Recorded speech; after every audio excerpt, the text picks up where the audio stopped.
Hey, thanks for watching my video. If you enjoy this content, please consider subscribing and leaving a like. Every bit of support is greatly appreciated. Now let's get to the video. What up, I'm Xander, and yeah, I don't have a skit ready for this one. Sorry. I think you guys deserve a break after last month. So June. Holy crap, we got movies in June. Well, yeah, not every movie was a winner. Nothing really irked me this month. Well, we'll get to that in a bit. And hell, we got a competitor Sinners this month, alongside some decent animation from Pixar and Sony. TV-wise, we got some weak stuff, but again, some returning seasons of some of my favorite recent shows, and some new favorites. Gaming-wise, it sucked! Not only did we get one of the worst launches for a new video game in recent years, but the output was just weak. Oh wait, the Switch 2 dropped this month and it was also $500 fucking dollars. No way am I dropping that kind of money. Well, it's been a wild one. Let's see how it all stacks up. So, I've been doing these monthly recaps consistently since September 2024, but I started adding TV shows and video games just this January.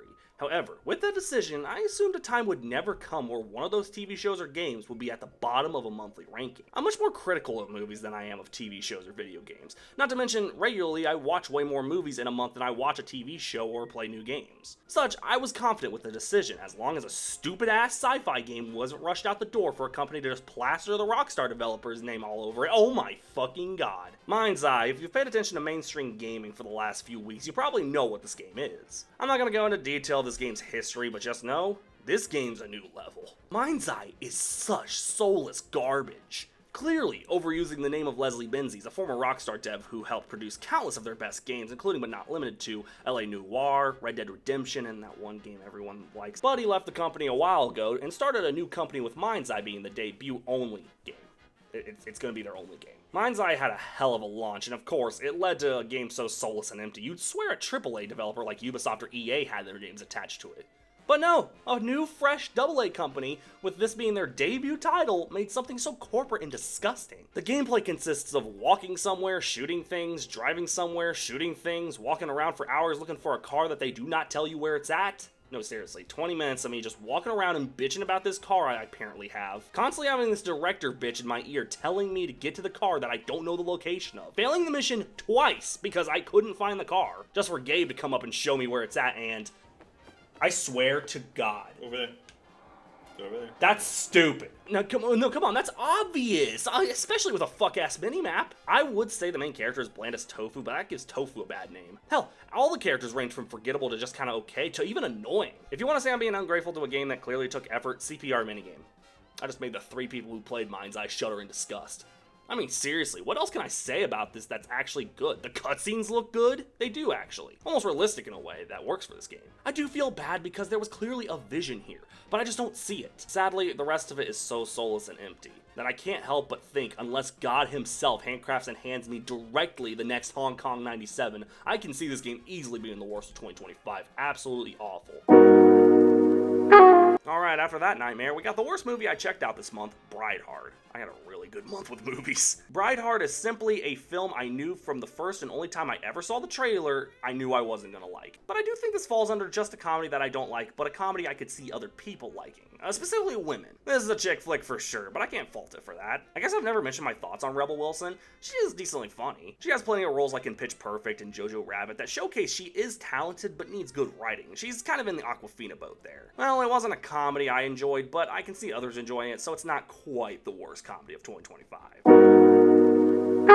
Okay, next up we got Ironheart, Marvel's output for the month. I'll be honest, Marvel's been having a pretty decent year. I didn't mind Brave New World, and obviously Thunderbolts was really good, but I know Ironheart had a little bit of a tough time, obviously, due to the idea that Tony Stark replacement in the Avengers was gonna be black? Okay, obviously, I'm not one of those guys who gets upset at the idea that a black person or any person of color is the lead of a show. The reason I honestly don't judge by that is because I've seen somebody straight up look stupid and say Split Fiction is woke because it features 2 women as the lead. I've been to Harley-Davidson conventions with more brain cells. Such, I usually don't judge something just because there's someone who isn't a white straight male as the lead. But then I just look stupid when the show itself isn't good.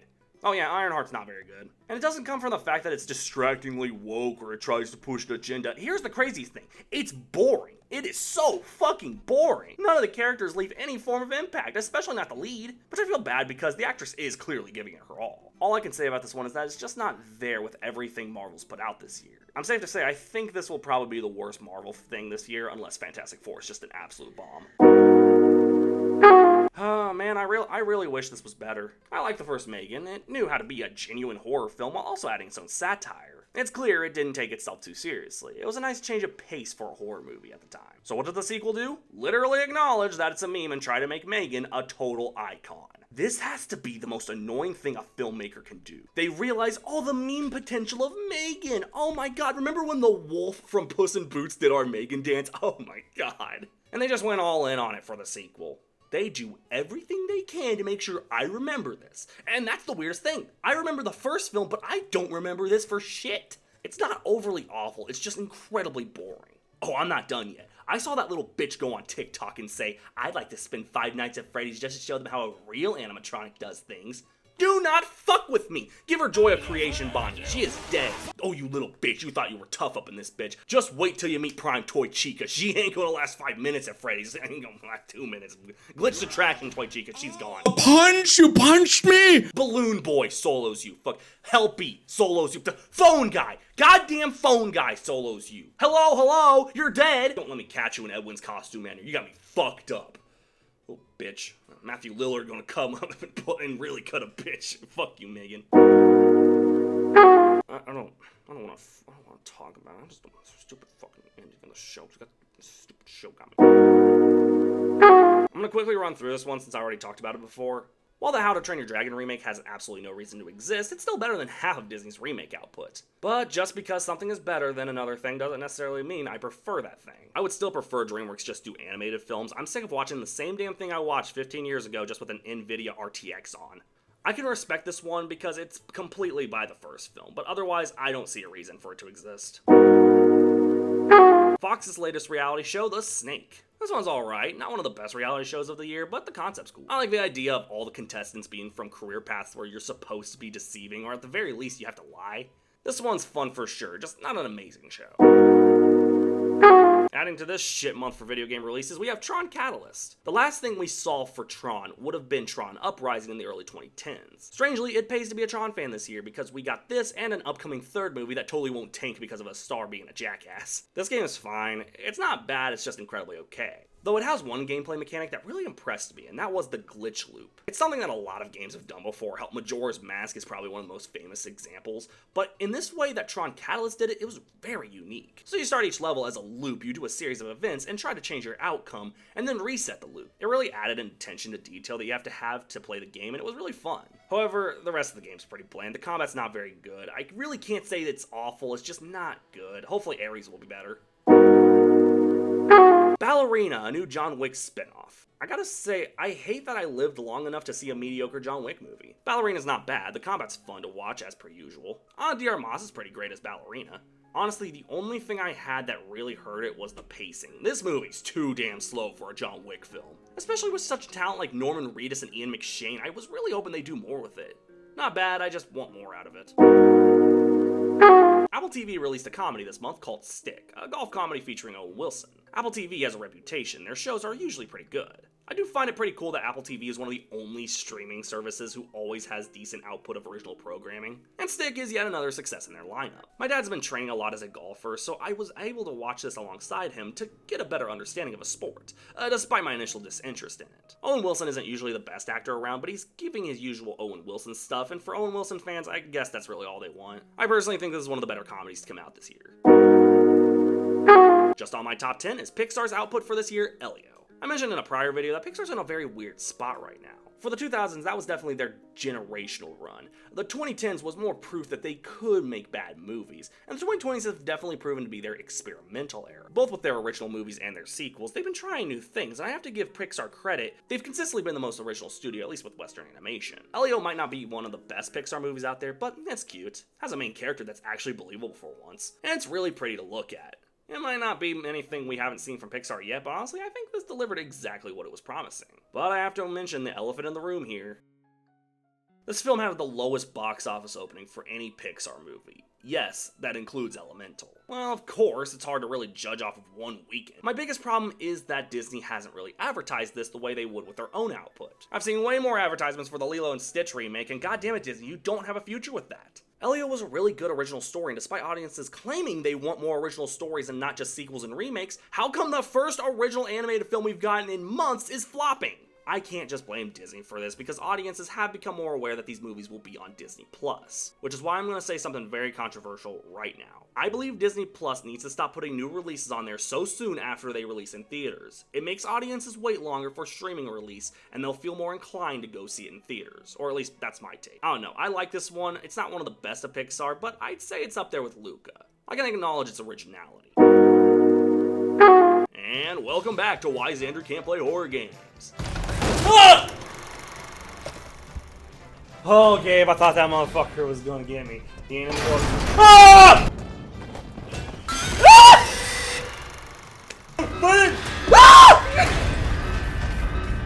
Okay, I'll give credit to this game. Secret of the Mimic might feel like a modern mascot horror game than an actual Five Nights at Freddy's game, but honestly, it's everything I thought Security Breach was gonna be. Yeah, I never ended up doing that video on Security Breach like I wanted to. A lot of things got in my way, but I'll leave it at this. Security Breach was the absolute wrong game to introduce Five Nights at Freddy's to a new generation of gamers. It was constantly glitchy, it had a whole bunch of shit that absolutely killed the original 6 games. The new animatronics weren't really scary, more as shiny and 80s-like. The gameplay was not fun at all. It was just way longer than it needed to be. Remember when this was a game about checking cameras and making sure the bunny doesn't kill you? Well, now we have all these puzzles and exploration. I like when older game franchises choose to try new things to try to appeal to a modern audience. Five Nights at Freddy's is over 10 years old. They can't just keep doing the same thing over and over. As for the kind of Five Nights at Freddy's fan I am, considering I've been around since the conception of the fandom, I'm one of those fans that considers Pizzeria Simulator, the 6th game, to be the official end of Five Nights at Freddy's lore-wise, but I am open to other games. Although Security Breach wasn't anything special, last year we got a game called Into the Pit, and with its pixel art approach and different gameplay, it was a step in the right direction for modernizing Five Nights at Freddy's. And I'd say this one does the exact same thing. On levels of gameplay, atmosphere, and challenge, it's everything I thought I was getting with Security Breach. Obviously, the Mimic is a very threatening presence. It's not just the souls of children in the original game. This Mimic was a creation that can take over any costume. Just because you see the elephant come to life doesn't mean the hedgehog won't come to life after. Some of the puzzles are a little annoying, I'll go more into detail in January, but overall, this is the Five Nights at Freddy's game that I thought I was going to get when I first played Security Breach. A total upgrade for Seal Wool. You guys are going to hate me. I really wasn't that excited for this one. Danny Boyle's apocalyptic trilogy finally comes to an end, but honestly, I've never really cared for these movies. They're just not my favorite things in the world. I don't think they're bad by any means. I mean, these are clearly really good films. They're just not my go-to. 28 Years Later has an interesting issue. The first half is very interesting with the setting up of everything that the second half would have, but the second half isn't very interesting. It's actually one of the most boring things I've faced in the theater this year, but it's not bad enough to be lowly rated. I just didn't care for it as much as everybody else did, and even then, I really did like it. Otherwise, still a great film. The best game I checked out in June was Date Everything. I still have 6 damn entries left. Date Everything is a dating simulator that is exactly what it says. 100 different things in your house that you're able to bring to life and try to romance. Though I laugh at the fact that whoever we're playing as is so lonely they'd rather date their bed than actually go out and try to date someone human. The reason this game gets the highest rating out of any game I've played this month, outside of obvious reasons, is the fact that it's definitely one of the most original games I've played this year. The designs for all the dateable objects weirdly match each of them. For me, my personal favorite was this cat clock person. Does it upset you, Master? I don't think I can record this. No reason. While I'm not a big dating simulator guy, Date Everything is definitely one of the most original games I've played this year. Now, if you'll excuse me. Taking the number 6 spot is the 4th season of The Bear on FX. I've been a consistent fan of this series, but the 3rd season was admittedly a bit of a filler season. Thankfully, season 4 brings it right back. All 10 episodes are just great, making the 3rd season well worth it. I didn't really hate the 3rd season, it just didn't really fit with the rest of it. With great performances and a fucking killer final episode, The Bear season 4 is another win. Right on my top 5 is the Fauxian Scheme, Wes Anderson's film for the year. Wes Anderson is definitely one of the weirdest directors out there, from Fantastic Mr. Fox to Darjeeling Limited. He definitely has a style and he sticks to it, and I can absolutely respect that. Unfortunately, I do have to dock a few points off this one due to the fact that it's just like all of his other films. Other than that, no other notes. I really enjoy this one. Next we got Predator Killer of Killers. This one's, pun totally intended, killer. An animated Predator film is such a weird idea, yet it totally works. To the point where, god damn it, a Hulu original? It's luck all over again, a creative, well-done animated film reduced to a streaming service. The action is absolutely stunning, and overall, it's just beautifully well done. I would never have thought this would have worked out, but it surprised me. Taking bronze for June is the 5th season of Phineas and Ferb. Hey, fucking any cartoon studio or network, this is how you revive a series. Don't change shit, just stick to the formula that worked years ago. Obviously, Phineas and Ferb was a winning show for Disney Channel, and with this new season, it feels like they never left. The humor's still on point, the songs still slap, and I'm glad to say 104 more days of summer vacation sounds pretty awesome. Taking silver this month is K-pop Demon Hunters. Yeah, this one was obviously really good. Everyone was telling me I'd be missing out if I didn't check it out. And thankfully, I really enjoyed it. I guess I should probably preface that I'm about as knowledgeable in K-pop as I am with anime. I am simply out of the loop. I get why it's popular, I just don't know specifics, like specific groups or subgenres. But thankfully, this didn't feel like I needed to know about K-pop to enjoy it. The concept is so weird, and thankfully, it's complemented by its weird-ass trio of characters. Is this that Blackpink everyone talks about? And of course, it's badass and stylish. Honestly, I wasn't expecting it to be nearly as good as it was, and I absolutely loved it. My number one film of the month was F1. I don't think it's a surprise I liked this one. I've mentioned my family history with racing, albeit with NASCAR, but still, this was directed by the guy who did Top Gun Maverick, my top film of 2022, and it just seemed big. So when me and Gabe went to see it, we loved it. It was just absolutely everything we wanted. And of course, it's the closest competition Sinners has seen all year. Brad Pitt is charmingly himself. To my surprise, the story takes a few cliche routes, but give credit, it makes this team so easy to root for, even with some inner turmoil. I don't think I've seen this guy playing the rookie driver before, but he's got mad talent. He really plays it right. The angles when they're driving, especially with the last race, are so well done, really adding to the tense atmosphere. I'll admit I don't pay attention to F1 racing. Closest thing I get to that is watching Gabe play EA's game. EA, you finally got your movie adaptation. Oh, happy days. It should have been Spore, but whatever. Nah, I'm playing. But seriously, that was the biggest distraction, seeing one of the characters playing F1 while the EA's logo is everywhere. But the question is this better than Sinners? And my answer for now is it can always change. But no, I think Sinners has more risks with more reward. It did things I hadn't really seen in a while, and it felt newer and fresh. This takes a few cliche routes, but it doesn't feel cliche in itself. It's still really good, and who knows, I'll be rewatching any of my top movies of this year, so there's a chance things can change. For that, F1 takes my top spot of June 2025. Yeah, it sucks that I don't have anything really planned this month, but I guess we did have a pretty bad skit last month, so I think I'm just taking a break. Did somebody order a Stitch footlong? In the video